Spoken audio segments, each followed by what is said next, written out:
لیکن اب تاریخ میں زیادتی یہ ہوئی کہ جو سب سے بڑا ظالم تھا وہ فتح مکہ پہ مسلمان ہو گیا.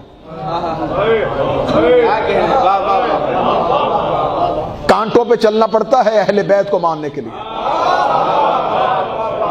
دانتوں کو پسینہ آتا ہے یہ حقائق پڑھنے کے لیے.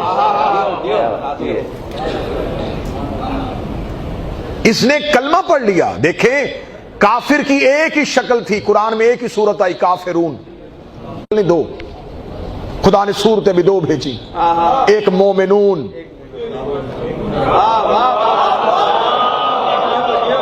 ایک منافقون. منافق یہودی یا عیسائی کو نہیں کہتے, یہ ہے مسلمانوں میں ہی. طوطا سبز پتوں میں بیٹھ جائے تو سمجھتا ہے کہ میں چھپ گیا ہوں. منافق بیٹھتا مسلمانوں میں ہی ہے, ظاہر اسلام والا ہوتا ہے, باطن کافر والا ہوتا ہے. غیر معصوم صرف ظاہر دیکھتا ہے, کیا کہنے بابا, بے شک بے شک, معصوم باطن کے اندر بھی جھانک لیتا ہے. رسول پاک اپنی زندگی میں جب سورہ منافقون آ گئی, اللہ نے نام نہیں بتائے تھے, نشانیاں بتائی تھی. کیا کہنے بابا, رسول بھی نشانیاں بتاتے. آخر ایک صحابی نے آ کے کہا یا رسول اللہ نام بتائیں, خدا روزانہ کوئی نہ کوئی آیت بھیجتا ہے یہ منافق یہ منافق یہ منافق, کھل کے نام کیوں نہیں بتا رہے؟ رسول نے کہا اسلام ابھی اپنے بچپن میں ہے, ابھی سے اسلام کا دائرہ رک جائے گا. چلے ایک نشانی رسول نے جو بتائی وہ اہل سنت کتابوں میں بھی ہے. انہوں نے کہا یا رسول اللہ جب تک آپ زندہ ہیں تو ہمیں پتا ہے کہ یہ منافق ہے یہ مومن ہے, آپ کے جانے کے بعد کیسے پتا چلے گا؟ فرمایا جہاں کہیں محفل میں منافق کی تلاش کرنی ہو میرے بھائی علی کا تذکرہ کیا جائے.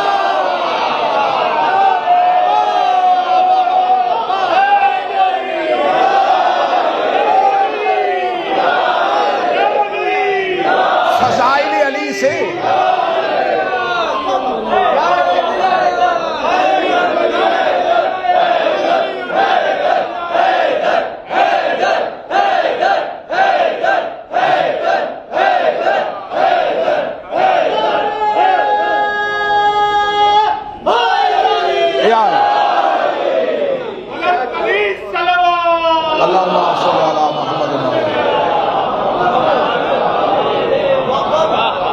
اللہ کی دشمنی سینے میں چھپ جاتی ہے. جو قریب بیٹھو تم قریب رہنا, رسول کی دشمنی سینے میں چھپ جاتی ہے. علی کی دشمنی چاہے بھی تو کوئی سینے میں چھپا نہیں. جلتا ہے منافق تو دھواں تک نہیں اٹھتا, ہم آگ لگاتے ہیں کسی اور طرح سے. منافق کا چہرہ بتا دے. اب خدا نے صورتیں دو بھیجی, مسلمون نہیں مومنون منافقون. اب دیکھیں یہ دشمنی شروع کہاں سے ہوئی. ہمارے پاکستان کا بہت بڑے مولا کے منظور نظر ذاکر اہل بیت جناب ناصر سیال صاحب مجلس میں تشریف فرمائے سعادت کہ علماء اور ذاکرین کی موجودگی میں مجھ جیسے طالب علم کو بولنے کی میں جسارت کر رہا ہوں. اب یہ دشمنی شروع کہاں سے ہوئی؟ دشمنی شروع ہوئی جب یزید کا دادا فتح مکہ پہ مسلمان ہو گیا.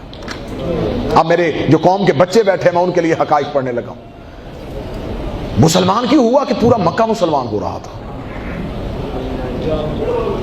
اب ذہن میں محبت رسول نہیں تھی, جس پہ کوڑا پھینکا تھا, جس کے رستے میں کانٹے بچھائے تھے, جس کو تنگ کر کے شہر سے نکالا تھا, آج بہت بڑا لشکر لے کے آ گیا ہے.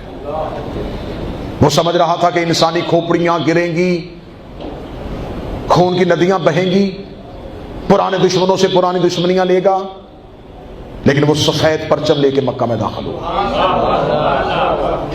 وہ گزرتا ہوا کہہ رہا تھا خوف کی وجہ سے گھر کے دروازے بند نہ کرنا, اطمینان کے ساتھ اپنی زندگی کے کام اور امور سر انجام دو, میں بدلہ لینے نہیں آیا, معاف کرنے آیا.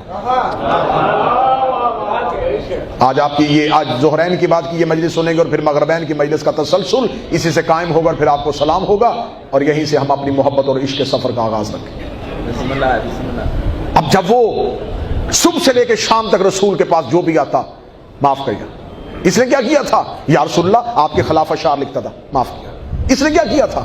یا رسول اللہ اس نے آپ پہ پتھر مارا تھا, چلے معاف کیا.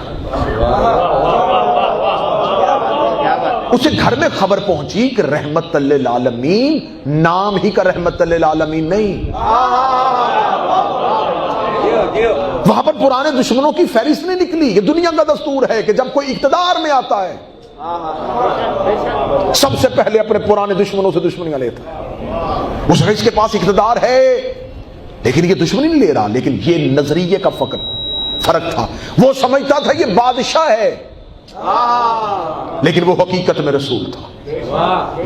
رسالت میں آپ نے کہا اسے بھی معاف کرو، اسے بھی معاف کرو، اسے بھی معاف کرو، کلمہ پڑھتے جا رہے معافی ہوتی، کلمہ پڑھتے جا رہے معافی ہوتی جائے۔ اس کو خبر مل گئی کہ وہ تو سب کو معاف کر رہا ہے، اس کا قصور میرا بڑا ہے۔ میرے گھر میں وہ عورت بیٹھی ہے جس نے اس کے چچا کا کلیجہ چبایا۔ دشمنی کی وجہ سننا، خدا نہ دشمنی کی وجہ سننا۔ میرے گھر میں وہ عورت بیٹھی ہے جس نے اس کے چچا حمزہ کا کلیجہ چبایا ہے۔ ہم نے تو اس پہ بہت تنگیاں اور بہت سختیاں بیٹھ جانا کی تھی، لہذا کیا ہوگا؟ متوجہ ہے بات کی جانب؟ گفتگو پسند ہے، یہ بات شروع رکھی جائے۔ شام کے وقت یہ دربار رسالت میں آیا۔ دربار رسالت میں خبر ہوئی کہ یا رسول اللہ وہ جو ان کا سب سے بڑا سردار ہے وہ خود آ رہا ہے۔ یہ رسول کے سامنے کھڑا کیا گیا۔ اب آج یہ سردار کی حیثیت سے نہیں، ایک قیدی کی حیثیت سے کھڑا ہے۔ آج یہ مکے کا سردار بن کے نہیں، رسول کے سامنے ایک قیدی بنا کے کھڑا کیا گیا۔ اب یہ نظر رحمت کا منتظر تھا کہ رسول کیا فیصلہ کرتے۔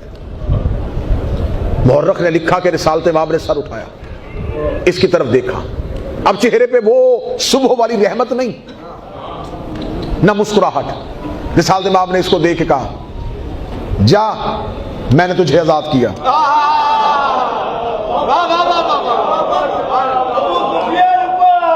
جا میں نے تجھے آزاد کیا۔ اب یہاں سے دشمنی شروع ہونے لگی ہے۔ یہ جو رسول نے کہا تھا نا جا میں نے تجھے آزاد کیا، یہ کسی عام شخص کے لیے نہیں، اس کے لیے تھا جو مکہ میں بلا شرکت غیر سرداری کر رہا تھا۔ اس کے لیے کہتے جا میں نے تجھے آزاد کیا۔